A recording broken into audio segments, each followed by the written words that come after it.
품격 있는 아재, 아지매 여러분 안녕하십니까? 빨간 아재입니다.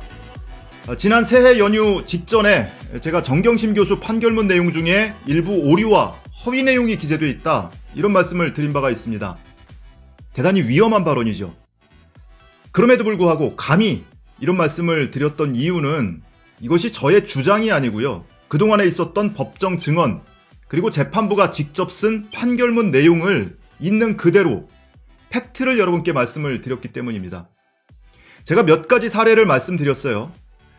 그런데 100번, 1000번 양보를 해서 그 중에 일부는 재판부가 실수했을 수도 있겠다.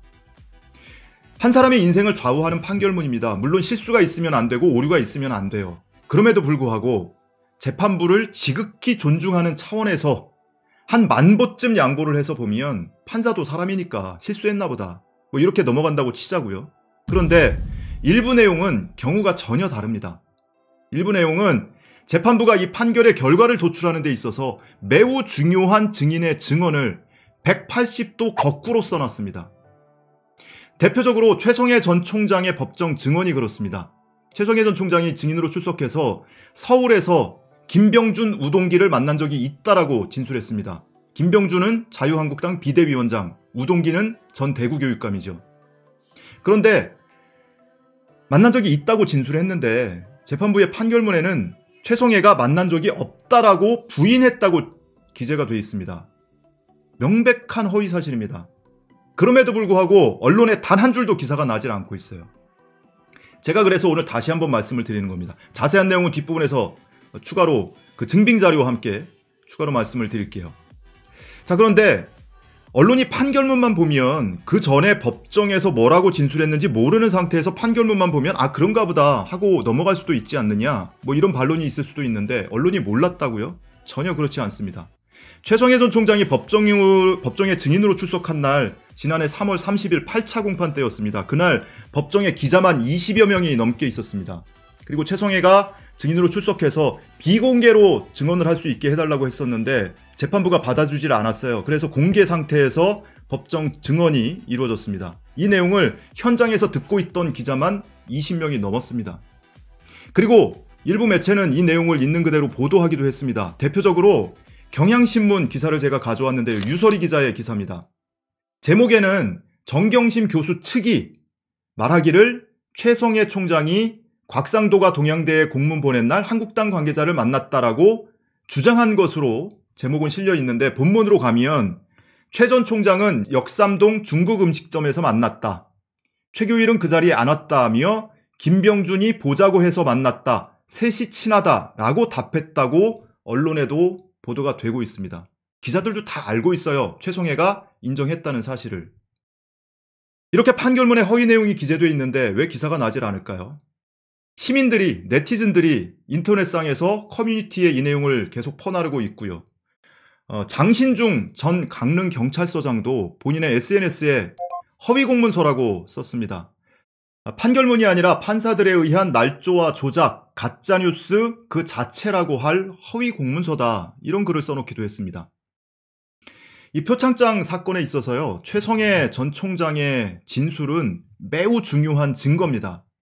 그런데 재판부가 이 최성해 전 총장이 법정에서만 하더라도 여러 차례 오락가락하는 진술을 했는데 판결문에서 그 진술을 이렇게 저렇게 마사지를 해준 것도 모자라서 판결문에서 최성해 전 총장을 진실을 이야기하는 사람, 이렇게 추켜 세우기도 했죠. 거기서 한 발 더 나아가서 최성해 총장이 법정에서 증언한 내용을 판결문에 180도 뒤집어서 써놓는 대담함을 선보인 겁니다. 자, 제가 다시 한번 자세히 말씀드릴게요. 기자들이 좀 자세히 들었으면 좋겠어요. 제가 친절하게 이게 판결문 몇 페이지를 보면 나오는지도 말씀을 드릴게요. 판결문이 두 가지 버전입니다. 익명으로 된 판결문이 있고 실명이 기재된 판결문이 있어요. 익명으로 되어 있는 판결문에는 235쪽을 보시면 되고요. 실명 판결문, 익명 처리되지 않은 실명 판결문에는 263쪽을 보시면 됩니다. 여기에 재판부가 최성해 전 총장의 법정 증언을 기재한 내용이 들어가 있습니다. 최성해 전 총장이 지난 2019년이죠. 이 사건 수사가 막 시작되던 시점입니다. 그리고 자유한국당 곽상도 의원이 동양대에 공문을 보낸 날, 바로 8월 27일, 이날 서울로 올라와서 김병준 자유한국당 비대위원장 그리고 우동기 대구교육감을 만납니다. 이 만난 사실을 법정에서 인정을 합니다.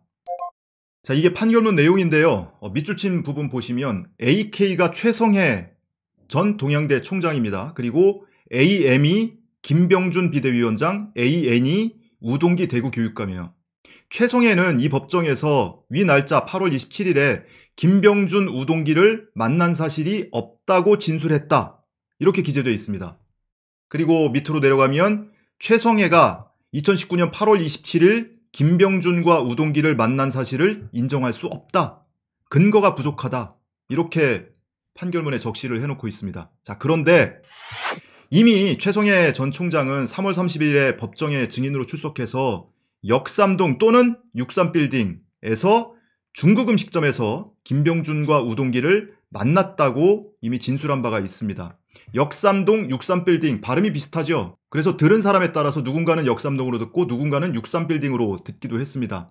자, 그런데 지금 보신 것처럼 최성해 본인은 인정을 했습니다. 근데 판결문에는 그것을 재판부가 판단을 한 것이 아니고요. 만난 사실을 인정할 수 없다. 이렇게 판단하기 이전에 최성해가 만난 적이 없다고 부인했다고 판결문에 기재를 해놓은 겁니다. 명백한 허위사실이에요. 기자들이라면 충분히 확인할 수 있는 내용입니다. 우선은 기자들이 법정에서 방청을 한 기자만 해도 20여 명이 넘습니다. 다 타이핑을 쓰죠. 치죠. 그거 공유하죠. 그 내용을 봐도 확인할 수가 있고요. 당시에 이 내용을 근거로 해서 보도된 언론 보도 내용을 통해서도 간접적으로 확인할 수 있습니다. 여러분 지금이라도 포털에 최성해 김병준이라고 검색을 한번 해보십시오. 당시 보도를 찾을 수가 있어요. 조금 더 직접적으로는 기자들이라면 확인할 수 있을 겁니다. 최성해 전 총장의 법정 증언 녹취록이 있을 겁니다. 그거 기자들이라면 확보 가능할 거예요. 그 녹취록 확인해보면 명백하게 확인이 됩니다. 제 이야기를 듣고 누군가는 재판부를 공격하는 거 아니냐 뭐 이렇게 생각을 하실 수도 있습니다. 그런데 이거는 해석의 문제가 아니고 팩트에 관한 얘기예요. 제가 메신저를 공격한 것이 아니고 메시지에 관한 이야기를 하고 있는 겁니다. 여러 가지 사례를 들었는데 그중에 가장 대표적인 사례 지금 한 가지 다시 말씀을 드린 거고요. 그리고 최성해 전 총장이 김병준과 우동기를 만났다는 2019년 8월 27일이 왜 중요한지 어떤 의미를 갖는 날인지는 이전에 말씀을 드렸으니까 오늘은 생략하도록 하겠습니다. 끝으로 장신중 전 강릉경찰서장의 SNS 글을 일부 소개해드리면서 마치겠습니다. 최성해가 법정에서 시인한 김병준, 우동기와의 비밀회동마저 부정, 만난 사실이 없다고 단정한 임정엽. 판결문을 보고 제일 황당해했을 사람은 다름 아닌 최성해다. 동양대 교수들의 녹취록 등 증거 때문에 자신이 법정에서 인정할 수밖에 없었던 자한당 비대위원장 김병준, 대구시 교육감 우동기와의 중국집 비밀 만남을 없었다고 부정하는 판결문을 보고 최성해가 어떤 생각을 했을지 궁금하다.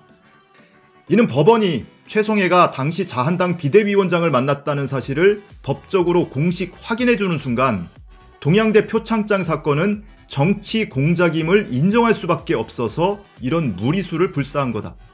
서울과 부산시장 등 향후 정권의 향배를 가름할 보궐선거를 앞둔 현재의 국민의 힘이 곤경에 빠지지 않도록 하기 위한 노골적인 정치 판결이다. 법원이 정부 여당을 핫바지로 국민을 개돼지 정도로 여기지 않는다면 가능하지 않은 일이다.